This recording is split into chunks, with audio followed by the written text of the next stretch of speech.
আপনারা দেখছেন south Bengal news about truth. আপনাদের সাথে আমি দেবাশিস। বিরসা মুন্ডার জন্মজয়ন্তী উপলক্ষে আদিবাসী কোল সমাজ সেবা সংঘের পশ্চিম ডিস্ট্রিক্ট কমিটির উদ্যোগে সম্মান সমারোহ কর্মসূচিতে উপস্থিত ছিলেন বিধায়ক বিধান উপাধ্যায়। বিরসা মুন্ডা ভারতীয় লোকনায়ক। তিনি ছিলেন ভারতের রাঁচি অঞ্চলের একজন মুন্ডা আদিবাসী এবং সমাজ সংস্কারক। তৎকালীন ব্রিটিশ শাসকদের অত্যাচার অবিচারে ক্ষুব্ধ হয়ে তিনি আদিবাসী মুন্ডাদের সংগঠিত করে মুন্ডা বিদ্রোহের সূচনা করেন। বিদ্রোহীদের কাছে তিনি বিরসা ভগবান নামেও পরিচিত। বীর বিরসা মুন্ডা জন্মজয়ন্তী উপলক্ষে পশ্চিমবঙ্গ আদিবাসী কোল সমাজ সেবা সংঘের পশ্চিম ডিস্ট্রিক্ট কমিটির উদ্যোগে সম্মান সমারোহ কর্মসূচির আয়োজন করা হয় রূপনারায়ণপুর শ্রমিক মঞ্চে, যেখানে বিশেষ অতিথি হিসেবে উপস্থিত ছিলেন বারাবণীর বিধায়ক তথা আসানসোলের মেয়র বিধান উপাধ্যায়। উপস্থিত ছিলেন পঞ্চায়েত সমিতির সভাপতি কৈলাসপতি মণ্ডল, জেলা পরিষদের কর্মাধ্যক্ষ মোহাম্মদ আরমান ও বিশিষ্ট জনেরা। বক্তব্যের মাধ্যমে কি জানালেন বিধায়ক বিধান উপাধ্যায় শোনাবো আপনাদের। এসপিএন বারাবণী। দেখুন, আমরা খুব সহজ সরল কথা যেটা আরমানদা বলল, যে প্রকৃতিকে ধরে রাখার, প্রকৃতির জন্য লড়াই করেছিল।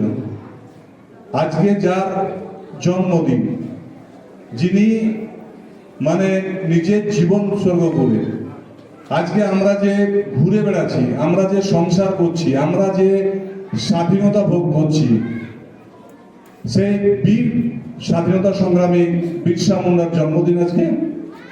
আমি ওনাকে প্রণাম জানাচ্ছি। এবং আপনাদের যে সংস্কৃতি, আপনাদের যে ঐতিহ্য, যেটাকে আপনারা এখনো ধরে রেখেছেন।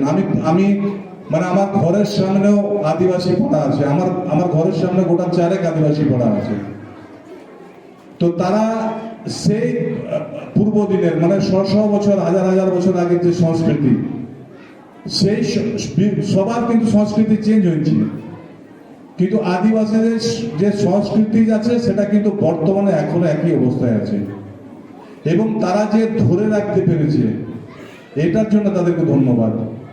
আর পশ্চিমবঙ্গের মাননীয় মুখ্যমন্ত্রী মমতা বন্দ্যোপাধ্যায়, যেভাবে আমরা দেখেছি বিভিন্ন জায়গায়, বিভিন্ন প্রান্তে, আমাদের পশ্চিমবঙ্গে প্রচুর আদিবাসী সম্প্রদায়ের মানুষ আছে, প্রচুর পাড়া আছে, প্রচুর গ্রাম আছে, বনে জঙ্গলে যারা থাকে, তাদের জন্য সরকার বিভিন্নভাবে চেষ্টা করছে যাতে উন্নত হয়। দেশের বিশিষ্ট সামাজিক আঙ্গিকের শিল্পপতি অর্জুন দেশপান্ডে এক যুগান্তকারী পরিবর্তন এনেছেন দেশের ঔষধ শিল্পে এবং বিপণন ব্যবস্থায়। স্থাপন করেছেন জেনেরিক আধার। একদম স্বল্প মূল্যে গুণগত মান সম্পন্ন মানুষের কাছে পৌঁছে দেবার জেনেরিক আধারের এই প্রয়াসকে স্বীকৃতি দিয়েছেন দেশের অন্যতম এক চির সবুজ শিল্পগোষ্ঠী, টাটা শিল্পগোষ্ঠীর কর্ণধার রতন টাটা। এবং এই স্বীকৃতি স্বরূপ তিনি উদ্বোধন করেছেন জেনেরিক সংস্থার দপ্তর থেকে শুরু করে সংস্থার প্রতিটি স্তরকে। পশ্চিম বর্ধমান জেলায় এই জেনেরিক আধারের একমাত্র এখনো বিপণন সংস্থা হেরা এন্টারপ্রাইজ আসানসোল পৌর নিগম 85 নম্বর ওয়ার্ড 2 নম্বর মহিশিলা কলোনিতে চলার পথ শুরু করেছে। আপনার পাশে সর্বদা প্রস্তুত উষ্ণতার পরশ নিয়ে হেরা এন্টারপ্রাইজ। এখানে পাবেন 40 থেকে 80% ডিসকাউন্টে সমস্ত জেনেরিক আধারের ঔষধ। সুতরাং আপনার চিন্তার অবসানে এগিয়ে চলেছে হেরা এন্টারপ্রাইজ, আসানসোল পৌর নিগম 2 নম্বর মহিশিলা কলোনি, আসানসোল। আমরা আছি আপনার পাশে।